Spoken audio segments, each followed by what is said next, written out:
First of all, I would like to echo the comments of, I think, every other individual from Bone and Joint Decade that's had the privilege of addressing this group in thanking our leadership for all that they've done in the past 10 years.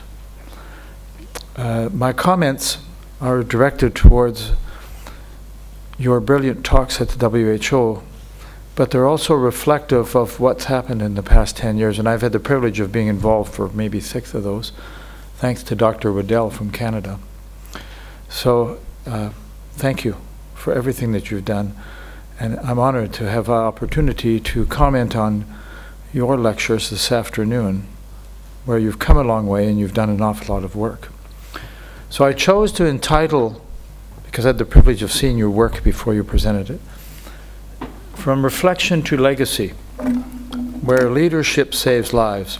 Because I believe fundamentally that we both are attempting to do the same things. Which button do I push here? There we go. And that the WHO and BJD are action-orientated organizations. Whether you look at the last 10 years or you look at the next 10 years. Interestingly enough, if I took your presentations and I put them through a grid and come up with the words, these are the words that jump out. I distilled it down to 100 words because 150 didn't look quite as good. But it's really interesting that we talked about road safety. And Dr. Mendez, you're talking about chronic care and primary care and how the two, of course, are intricately addressed. We work, as you know, in the following countries. And one of the things that I've always been impressed with the WHO and BJD together, and I see that as family, are these 4 words. If I was asked to describe these organizations, I always think of these 4 words. Their passion, because I haven't yet to meet anybody that's not passionate about their work in these organizations. Incredibly dedicated, work countless hours, tirelessly, regardless of country. Incredibly determined, and don't lose sight of their objectives. And yet fiercely disciplined, so that they do things on a regular basis. So there's another part of the world that's called servant leadership. I don't know, how many of you are familiar with servant leadership? Thank you. So servant leadership was originally designed for people in the education business, teachers. But it applies so marvelously to health.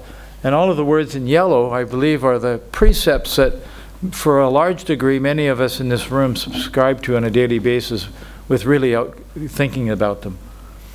That you do this as an automatic venture. And I think this is incredibly reflective in what you've just spoken to us about. Now, I did borrow your slide to highlight the fact that the WHO is embarking on a new vision, a continuation of your vision, and something that's always been close to our hearts. But if we look at the reflection of what we do as 2 groups, and we want to take it from a reflection to a legacy, the BJD of the last 10 years has left a legacy, at the very least, of engaging 60 countries in its work. So I can only imagine what our legacy will be in the next 10 years.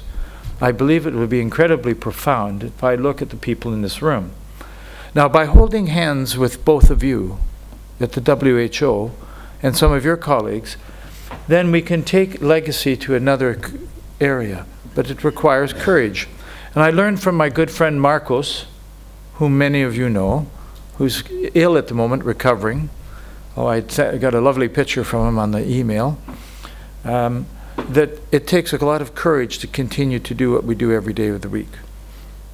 I'm not going to go through this slide, but if you want it, you're more than welcome to it. Because it's also built on the scorecard principle. And if I look at what Tony's trying to accomplish today with us, we're building on these same stepping stones of pillars together. And that the results of servant leadership married with what the WHO is doing and what BJD is trying to do results in engagement, retention of our workforce. It resets silos in healthcare, which we sometimes fall into. It keeps us encouraged.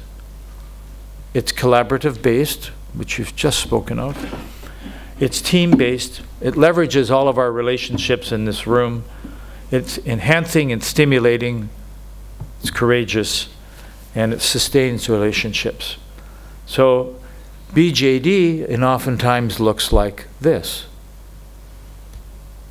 So from reflection to legacy, I believe by our continued work and enthusiasm in BJD and working with you, we'll share a legacy together. So thank you for coming to speak to us today. It's been most informative. I'll turn it back to my colleagues.